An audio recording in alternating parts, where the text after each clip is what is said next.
Hi! While browsing the Dark Souls 3 boss weapon list, like every normal human being does, I came across a peculiar weapon, the Demon Scar. It is a weapon that only deals fire damage and acts as a pyromancy flame at the same time. What struck me is the lack of physical damage. I never came across a weapon in any Souls game that only deals one elemental type without having physical damage along with it. And since every gentleman knows, magic is cringe.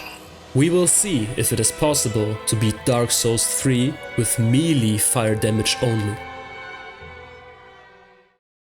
The Demon Scar is a rather stat-hungry weapon.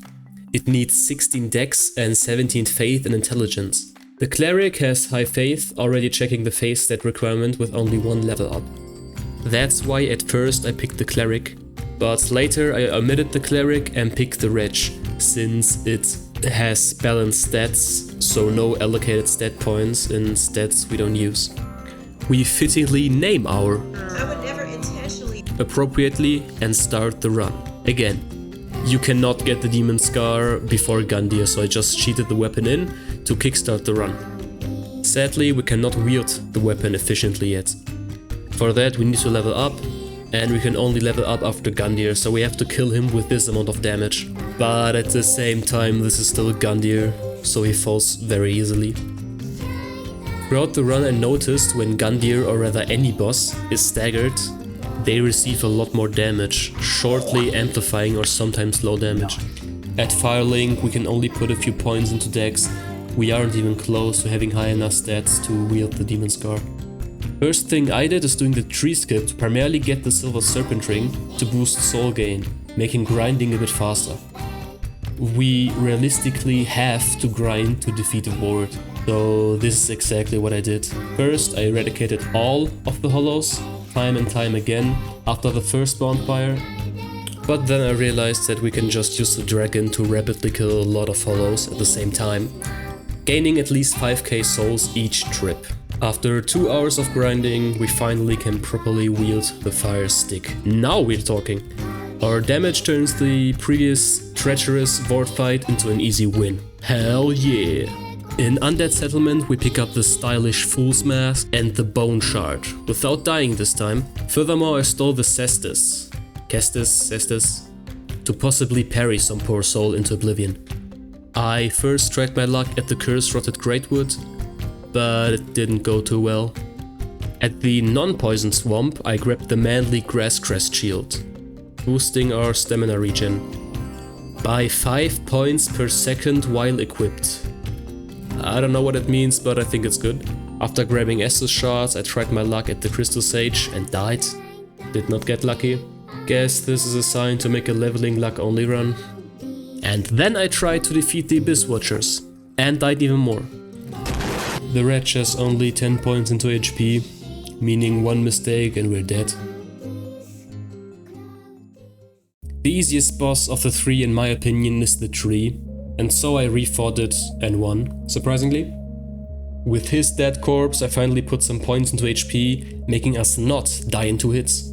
I call that an achievement. I mean, I could just grind more, but grinding is my least favorite thing to do in any video game, so I just refuse. With our optimized health and confidence we obliterate the Crystal Sage. Fire is just superior to magic, and after the Crystal Sage we take on the Abyss Watchers. At the start of the match he always starts with a poking dash attack or a sweep dash attack. Just roll in the poking dash attack to backstab him. If he does the sweep attack, then roll with him to sneak a backstab in. I'm not a huge fan of the first phase, it just drags since you always have to run away when there are 2 Abyss Watchers, since they have no safe opening, only if you can backstab one to use the backstab iframes to be invulnerable. But I like the second phase, just a 1v1 where I don't have to run away. And just like the first phase, backstab his dash attack and also his new jump attack, baiting him to do so granted me the W. After quickly sprinting through the catacombs, we melt Volnir, which as a boss is just disappointing. Hit, ring, win. After Volnir I decided to make a quick stop at Ash Lake on Fuego to grab the Sheet of Wand, further amplifying our soul gain. And of course I cheesed the worm, because why not? As you can imagine, the old Demon King is rather resistant to fire. I couldn't stop my curiosity, so I just went into his arena to test our damage. What the fuck? I mean, at least he's not immune. But no, he has to wait until we have upgraded our chili con carne. Our next destination is the Cathedral of the Deep. Oh fuck? Where we pick up Lloyd's Shield Talisman, boosting our damage while at max HP. I'll take any damage buff I can get, because with this amount of damage we are far away from beating the old Demon King. I tried to set the deacons ablaze, but unsurprisingly failed. At this point I decided to scavenge for upgrade materials. The chili stick is a boss weapon you can get via Latleth, transporting the soul of the Demon Prince. Since it is a boss weapon, it needs Titanite scales, which are extremely rare to get early game. Big Chungus crystal lizards drop Titanite scales, so I went on a Cristadus Chungus hunt. I killed the one between the Poisonless Swamp and the Abyss Watcher arena, and one outside the Cathedral of the Deep, upgrading our stick on Fuego up to +2. Boss weapons only upgrade to +5, but each level up is a huge step upward, not only improving our base damage but also improving the weapon scaling a lot. We're still nowhere close to beating the old Demon King though. With our Sharpness 5 enchanted Blaze Rod, we can say goodbye to the Deacons and defeat Sullivan's Beast to boost our damage if we attack continuously and gain access to Leyendel. Before we fight fire with fire, I went back to the Undead Settlement to pick up the Fire Clutch Ring, which boosts our fire damage but also reduces our defense. Whenever I pick a female character, I always grind this fire thingy enemy until he drops the Fire Witch leggings.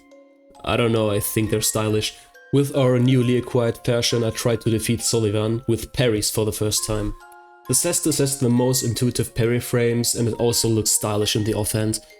And I must say we do a lot of damage, but I came to the conclusion to not use this anymore in the future. I just think it is way more fun to dance around Sullivan rather than to just end him. I already have beat him in at level 1 hitless 1 year ago, so he proves no challenge. After failing miserably trying to defeat Aldrich, I tried my luck with the Dancer. My plan was to get past Osiris, so that we can steal 4 Titanite scales at the Untended Graves. I'm on a roll today. So back to Aldrich. After a few attempts he succumbs to chili con carne. Guess he never ate any spicy gods. Everyone got his weakness. Anyways, the Dancer fell also on the next attempt and thus we gained access to Osiris. Damn it, I think I got a cold while trying to traverse Irithyll without proper clothing, so I decided to wear the maiden robe to get more comfy, completing our style. But Osiris, on the other hand, seems to be eating spicy food every day, so there's no chance to beat him this way. At least I got one more Titanite scale before moving on to the Dragon Slayer armor. I died a few times. But our damage is fine, so he is out. The next mandatory boss on our hit list is Yhorm. Before we get to him, I killed this mimic down in the dungeon to grab more Titanite scales, upgrading liquid fire to +3. Furthermore, I tried my luck against Osiris again and managed to beat him, granting us access to more Titanite scales. The last boss I wanted to kill before Yhorm was champion Kawaii Gundyr. Whenever I see his face, my bloodlust turns into lovelust. I want 14 children! We also trade in the blacksmith hammer to get another Titanite scale. Whenever I make a Dark Souls 3 challenge run, I always fear Yhorm. If any boss proves to be a roadblock or a hard wall, it must be Yhorm. Either we do like 50 damage to his 27,000 health HP bar, or in this case, do no damage at all. Sadly, Yhorm has fire immunity, so I tragically have to announce that no, you cannot beat Dark Souls 3 with fire damage only, let alone fire melee damage only. If you guys have any idea how to beat him with fire damage type only, then I'm happy to hear it, but I have no idea if it's even possible since he is immune. So in the bosses we cannot defeat list, Yhorm enters first. Struck down in disappointment, I accepted this fate, took Storm Ruler and ended him. So to everyone who just wanted the title answered, I mean you could have just read the title, but okay. You can stop watching now, but to everyone else, let's move on. Next I decided to kill Bootleg Yhorm instead.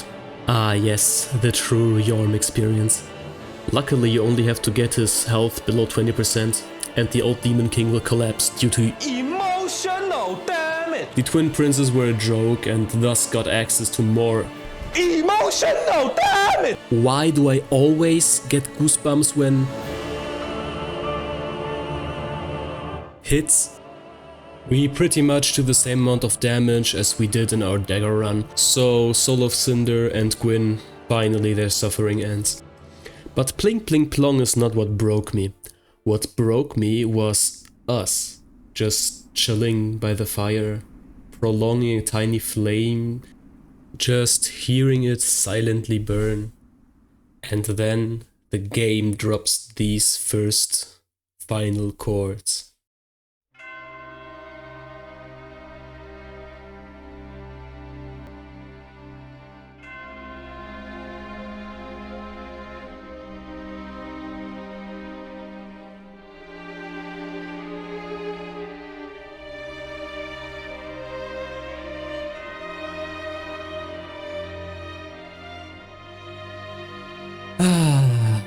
I know this is off topic, but I think this is what Elden Ring is lacking and why I actually did not enjoy it my first time playing.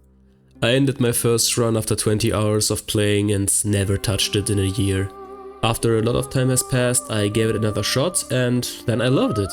But I just don't seem to emotionally connect to it like I did with Dark Souls 1 and 3. Or other games like Omori, The Witcher, or fucking Nier Replicant and Automata. Man, I have to make a Nier challenge next. Anyway, this is off topic and has nothing to do with the video. Moving on. Next is Ancient Wyvern, which is a joke. Like always. The Nameless King is also nothing special, just dodge his attacks and you win. I don't know what else to say, he is really simple. I get why people love him a lot, but I just think he's mid. First phase is cancelled due to the camera, and in the second phase he has like only 4 attacks. With all bosses of the base game defeated, we got scammed and sucked into painting by Santa Claus. Into the painting we just ignore everything and parry the Grave Tender to death. This dog gets 3rd-degree burns and we may move on to Sir Wilhelm, the fire imitator. Thou must bow to my fire and succumbeth to it and respecteth thine place. Sir Wilhelm, more like Sir will die. Ha! Got him. With the key I got out of his butthole, we may enter Friede's arena. Friede's fight went like normal and simply dies. With an undead side chick in hand, we may move on to the last 4 bosses in the Ringed City. First, we meet the Demon Princess. And oh boy, I've got a story to tell. I expected that they are either immune to fire or heavily resist fire damage. For obvious reasons, they are literally burning. I believe out of all bosses, the Demon Princes have the highest fire resistance. I really don't understand why they aren't immune, but Yhorm is. Like, what reasoning is behind that? And I furthermore would prefer if they were immune, because then I didn't have to fight them with the Fuegro stick. I would have just put them on the I can't defeat boss list and moved on. But they barely take damage, meaning I have to beat them. Yeah. And I have to add, we have maxed our weapon. The only thing we can do is grind stats to buff our damage a bit. We could get Sacred Oath to buff our damage by 10%, but for that we have to get like 10 Sunlight Medallions, meaning winning 10 times in PvP. I just refuse to do that. And furthermore, the fight takes in total over 20 minutes, and I need all of my healing Estus for this fight since it takes so long. I can't waste healing in putting them to magic regeneration. It is basically double Yhorm with the second phase and HP bar. Spells aren't worth it, since they are not permanent. The only way I saw was to get Faith and Intelligence up to the soft cap of 40 and 50. To do so I grinded for hours and hours on end at the Dragonkin Mausoleum bonfire. There is a always respawning phantom. It took so long that I started watching Breaking Bad. I don't need 100% of my brain to grind, so why not? So, at around level 114, I felt ready to grind this boss. And after hours of failing, I ended the challenge for the day. Fun fact, these hours of attempts were only like 8 tries. Funny, isn't it? To at least buff our defense, I took off the Fire Clutch ring. We do less damage, but we also take less damage, making this fight more consistent. I also grabbed the Estus ring, which boosts our Estus regeneration, making us last a bit longer. That's what he said. I also went and got the Ring of Steel protection, just basically buffing our defense. But the next day they fell in the first try. They are not as bad as you think when you just concentrate for 20 plus minutes straight. The first phase is really simple and the repose does little but okay damage. My tactic was to first kill the top health bar, so that the laser demon would spawn. He is way easier to fight. I just don't seem to understand the Pyromancer. He just does weird shit. In phase 2, always dodge into him and just attack as many times as you can. But know your limit. Every hit you take is unnecessary and you need to make every roll count, otherwise you lose long term. When he jumps in the air and throws a fireball at you, just run in a straight line towards him, the ball won't hit you. When he jumps in the air, but instead intends to throw himself on the ground on top of you, you have to dodge in the last second, the last frame before the attack hits you, otherwise the fire explosion catches you. When he does his signature move, the laser beam, he always does this attack after he staggers you with his wings and jumps backwards. Run directly towards him and attack as many times as you can, because when you're behind him, the laser won't hit you.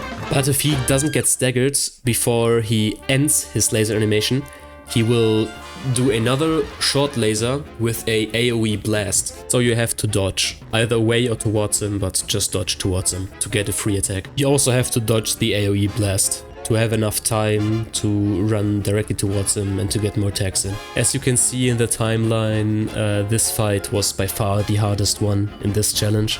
And it took very, very long, but I would fight this boss 4 times in a row, hitsless, rather than fighting Godskin Duo once more. I know I say this a lot, but I really mean it.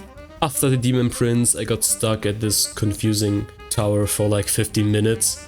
We also shove Midir off the cliff and pick up the Chloranthy ring +3. A friend of mine that I totally do not owe money to, let's just call him Yhorm, discovered a spot right before his second arm where you can just stand and nothing hits you. And then we fight, without a doubt, my favorite boss fight in the game. Halflight. What I think always was missing in Dark Souls fights was an unskippable cutscene every time you start the match. Kingdom Hearts players know what I mean. What I especially adore is, after the Painting Guardian spawns, 9 out of 10 times the summoned enemy player just does not give a fuck about fairness or anything. I love it. But then, in a Discord call, my friends that I still do not owe money to reminded me of my previous strategy. Player. But what's left if I can't even defeat a player? Empathy. If I strip completely naked, only equip my dagger, then maybe this will erect empathy. So I put my shame aside and entered the boss. Naked. And like a charm it worked instantly. The holy technique Kratos taught me worked. When I noticed that the enemy player has no fucking idea what they are doing, I screamed in joy. A poison noob! Exactly what I need. After I parried him once, he just refused to attack again, in fear of dying. He just kept his shield up for the entire rest of the match, hiding behind this facade. Luckily my chili stick does fire damage and Havel's shield does not block 100% of it. So I just kept attacking, gaining me the earned dub. I actually can't believe that I beat Halflight legitimately. Yhorm also proposed to be spawned as a Spear of the Church. But for that he had to kill Midir first. So at the same time while I was fighting Halflight, he was fighting Midir. Rest assured, I completed this entire challenge from Halflight out on first, then he defeating Midir normally. Just food for thought for you. I know you're watching this. Du kriegst dein Geld niemals. I'll just let the entire Halflight clip play. It is definitely worth watching.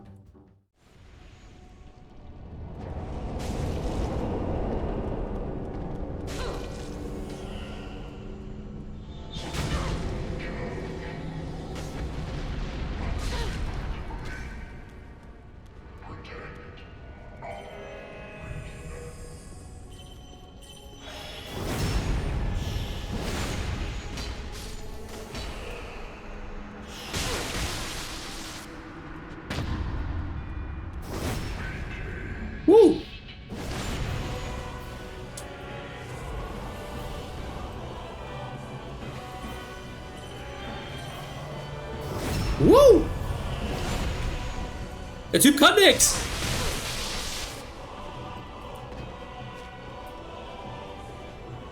Das ist ein Poison Noob! Oh mein Gott.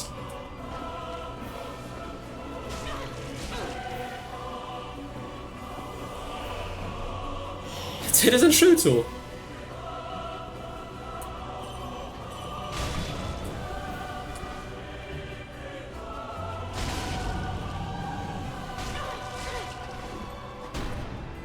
Aber kann nicht, ich hab nur eine.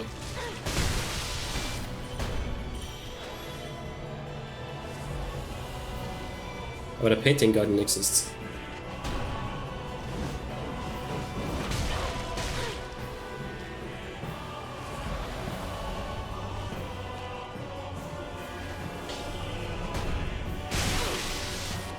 Komm, greif an! Der greift dich nicht mehr an, weil ich ihn pariert habe.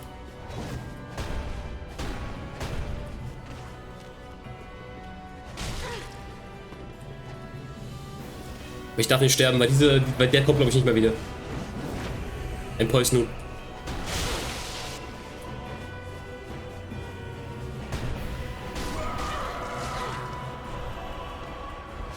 With Halflight gone, I felt ready to face Midir, the best dragon fight in all Soulsborne Kiro Ring games. You can tell me that anyone uses this term unironically. To my surprise, he took surprisingly high damage, making this fight a joke. Yeah, I'm totally not referring to you. One. Next is Big Uncle Gale, and he dies first try. Gale is neutral to fire, and thus he behaves just like a normal boss, ending this challenge on a high note. And in conclusion, can you beat Dark Souls 3 with melee fire damage only?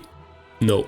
Yhorm just sticks out the middle finger and refuses to work like a normal boss. Woke society, I guess. So you can beat every single boss in the game except Yhorm.